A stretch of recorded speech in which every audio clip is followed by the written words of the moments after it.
C'est du jamais vu depuis la Deuxième Guerre mondiale, se vante ce soir Donald Trump. La nuit dernière, la tension entre les États-Unis et le Venezuela a franchi un cap. Le président Nicolás Maduro a été capturé et exfiltré par Washington. Et cela après des frappes menées sur la capitale Caracas et ses environs. Le récit de Benoît Cristal et Thomas Châtel. La photo choc du président vénézuélien humilié. Vêtu d'un jogging, menotté, un casque sur les oreilles, les yeux bandés, il est à bord d'un navire de guerre américain. Tout a commencé à 3 h du matin à Caracas. Les premières frappes américaines s'abattent sur la capitale. Attention! Les habitants sont pris de court. Les cibles prioritaires sont les bases militaires autour de la capitale. Sur ces images tournées de jour, on voit un véhicule détruit. Il s'agit d'un lance-missile, la défense anti-aérienne du pays. 3h30, les premiers hélicoptères, sans doute américains, sont repérés dans le ciel de Caracas. Personne ne comprend alors que la cible est le président vénézuélien lui-même, Nicolás Maduro. À ce moment-là, la télévision d'État condamne l'agression. Voici le communiqué du gouvernement. Cette agression menace la paix et la stabilité internationale.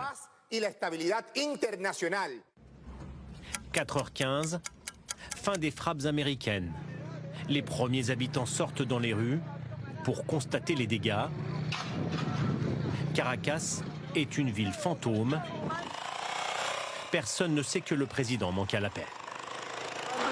On a entendu des avions voler et beaucoup d'explosions, au moins une dizaine.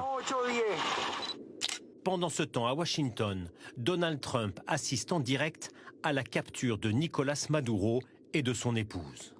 C'est à bord d'un hélicoptère comme celui-ci qu'ils sont transférés en mer vers le navire américain USS Iwo Jima, qui met ensuite le cap vers New York où Maduro doit être jugé.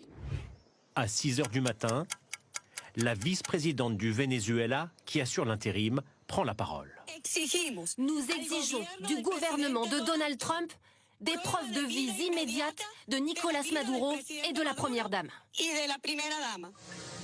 6h30, c'est au tour du ministre de l'Intérieur d'intervenir pour assurer que l'État est toujours debout.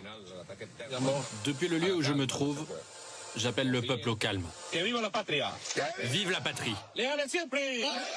Après cette nuit historique, 28 millions de Vénézuéliens sont plongés dans l'angoisse. Les rues sont vides ce matin, le pouvoir vacille. La Colombie, elle, en état d'alerte, renforce le contrôle de sa frontière avec le Venezuela. Rejoignons à Washington notre correspondante Justine Jankowski. Bonsoir Justine. Nicolás Maduro capturé, exfiltré, que va-t-il se passer pour lui maintenant ? Eh bien, le dirigeant vénézuélien est actuellement à bord d'un navire de guerre américain quelque part dans les Caraïbes. Selon les médias américains, il doit d'abord être transféré sur la base militaire de Guantanamo au sud de Cuba avant de monter à bord d'un avion escorté par le FBI jusqu'à New York. Alors, une fois sur le sol américain, que risque-t-il? Sans doute une peine très lourde. On peut comparer sa capture à celle du dirigeant panaméen Manuel Noriega en 1989. À l'époque, les États-Unis l'avaient condamné à 40 ans de prison. Merci beaucoup Justine. Alors comment réagissent les Vénézuéliens? Peu de monde dans les rues quelques heures après ces attaques, mais de longues files d'attente devant les magasins.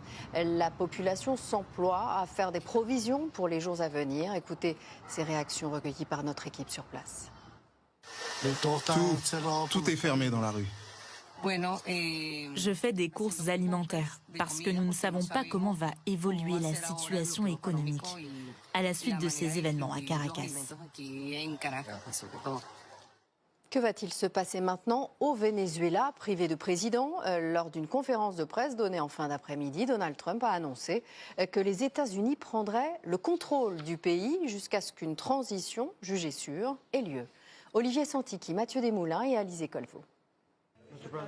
Aucun des journalistes, même ceux qui connaissent parfaitement Donald Trump, ne devait imaginer une conférence aussi décomplexée sur l'avenir du Venezuela. Un pays passé instantanément sous tutelle américaine. Nous allons diriger le pays jusqu'à ce qu'on puisse faire une transition sûre et judicieuse. Nous ne voulons pas qu'une nouvelle personne arrive à la tête du pays et que l'on se retrouve dans la même situation que ces dernières années. Selon lui, l'actuelle vice-présidente vénézuélienne serait prête à coopérer. On imaginait pourtant la prix Nobel de la paix, Maria Corina Machado. C'est pas ça, hein. C'est que ce sont les États-Unis qui vont gérer cette transition, que finalement le gouvernement américain va directement s'impliquer et gérer les affaires vénézuéliennes comme une sorte de protectorat. Autre perspective aussi officielle que désarmante, la main basse sur les immenses ressources pétrolières du pays. Nos compagnies pétrolières les plus grandes au monde vont investir des milliards de dollars pour réparer les infrastructures pétrolières gravement endommagées et recommencer à générer des revenus pour le pays.